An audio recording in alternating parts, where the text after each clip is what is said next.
am committed firmly to expand job opportunities here in America.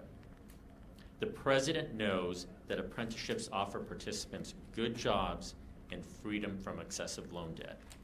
And the President knows that apprenticeship programs work, that they are the best way to reduce the skills gap. It is my honor and distinct privilege to introduce the President of the United States, Donald J. Trump.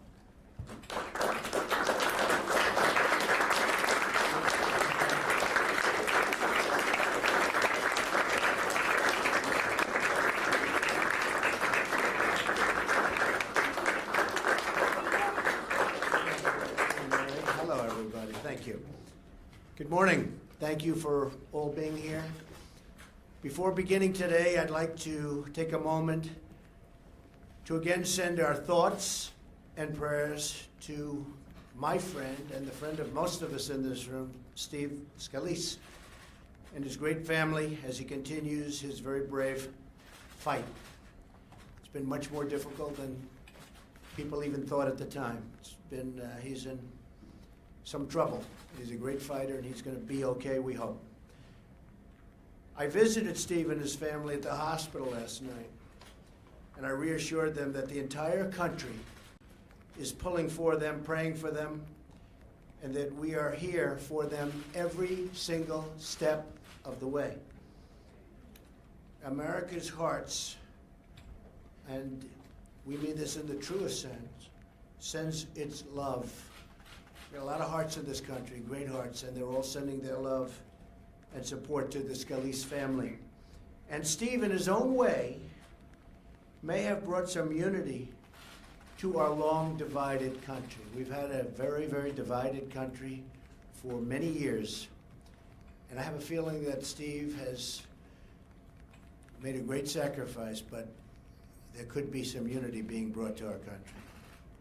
Let's hope so. While at the hospital, I also visited with Special Agent Crystal Griner, terrific young woman, of the Capitol Police and her family.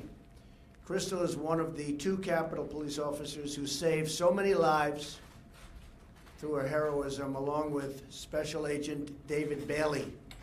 They ran right into the fire. They ran right into those guns and the bullets, and they saved a lot of lives.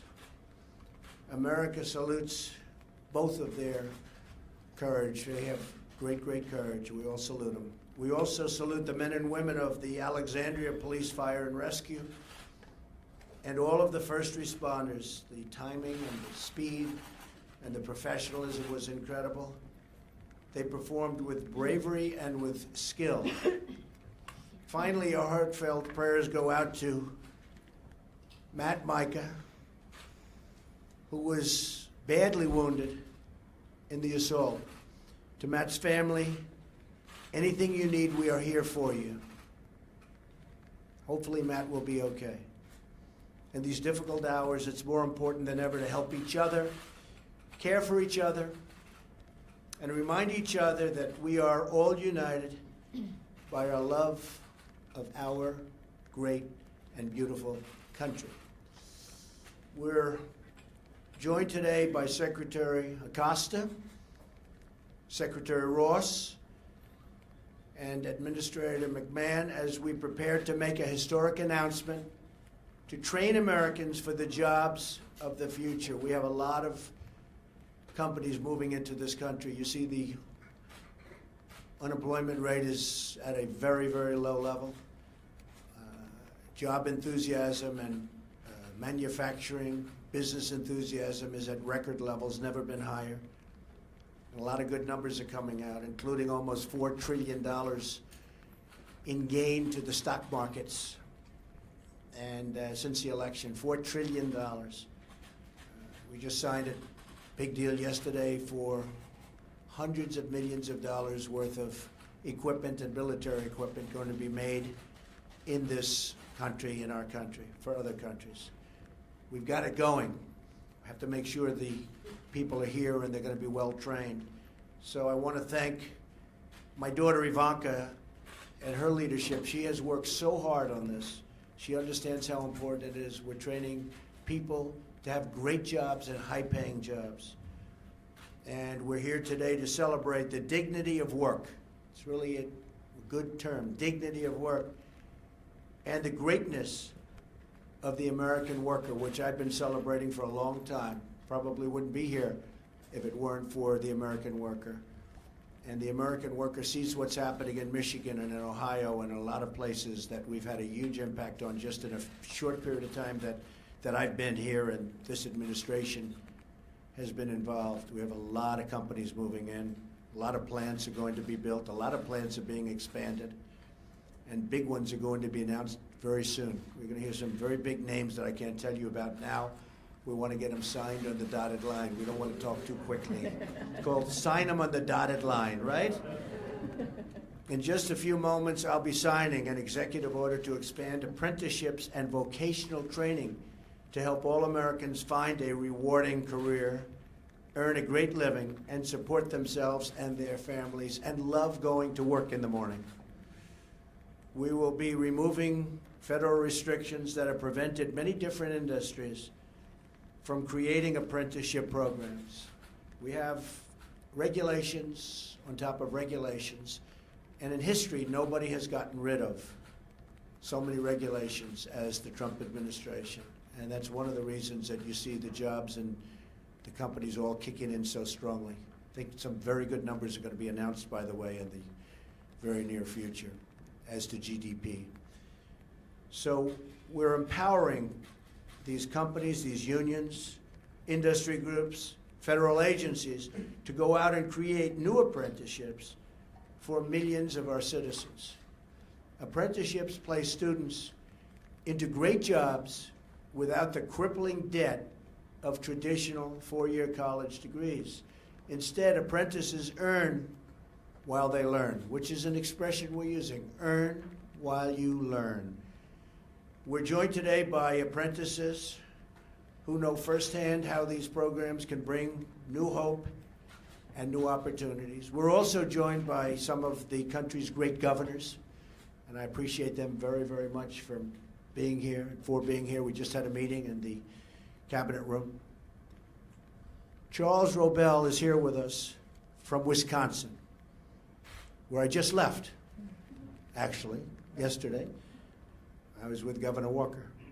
Charles is a 3-time combat veteran who bravely served our nation, highly respected. After Charles came back from the war, he, like so many other Americans, faced very tough economic times. Charles began taking machine tool operation courses from a technical college. He immediately excelled. He was really, really good at it, they say. That's what they say. I haven't checked. Where is Charles? Come here. Charles, they tell me. I haven't checked it. I want to check you out. All right? But he immediately excelled. And by the end of his year-long apprenticeship, Charles will be making more than $60,000 a year and going up a lot higher than that. And he loves what he does. I think you really love it, right? Yeah, loves it. Charles, we thank you for your service to our country, both in the military and in exactly what you're doing right now, which is so important. And we congratulate you on this exciting new career. And you're going to have some great future. Thank you, Charles.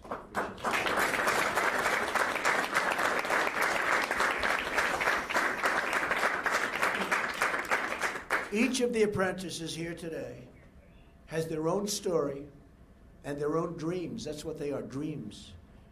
Apprenticeships teach striving Americans the skills they need to operate incredible machines, and some of these machines are so intricate, so powerful, and really the word is they are incredible. This is not the old days. This is new and computerized and complicated, and you really have to know what you're doing. But they create amazing products. And to construct skyscrapers that touch the clouds, I mean, you look at the equipment today and just go back 10 years ago and 20 years ago, it's from a different world, from a different planet. It's incredible. I just met with the governors from many of the states, to discuss how we can work with them to expand apprenticeships and the apprentice programs. I'm also delighted to be here with CEOs of major companies who support our apprenticeship initiatives. And we had a tremendous number of the biggest CEOs in the world here yesterday, and we talked about this also, and they're fully behind it, including our effort to help millions of talented young American women thrive and flourish in our economy. We are thrilled as well to have with us today Congressman Bobby Scott and Congresswoman Virginia Foxx, who care so deeply about this effort. Thank you.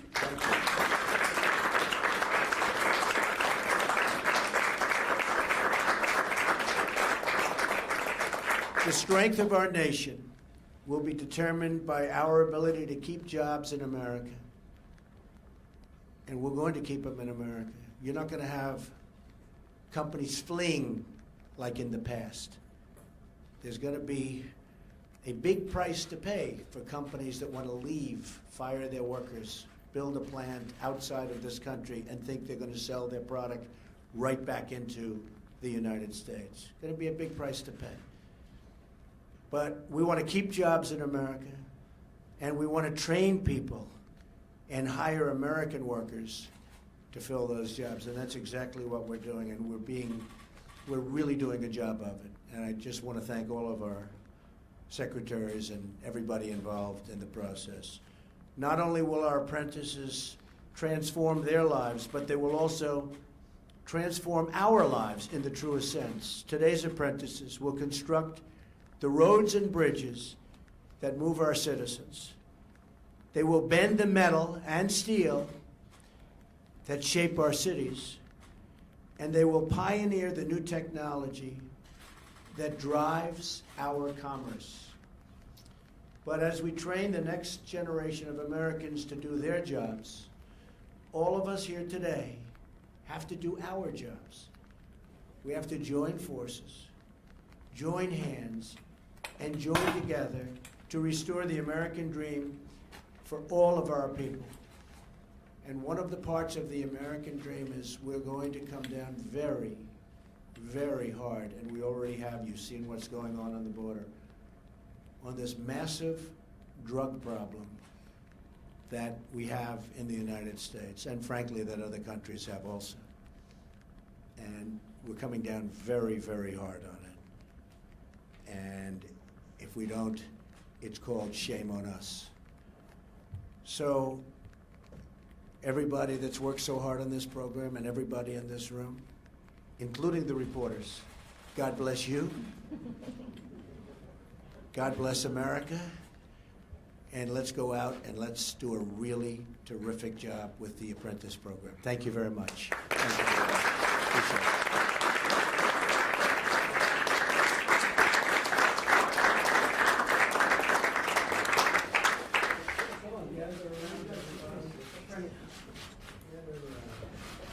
This is a big one. Right, Brenda?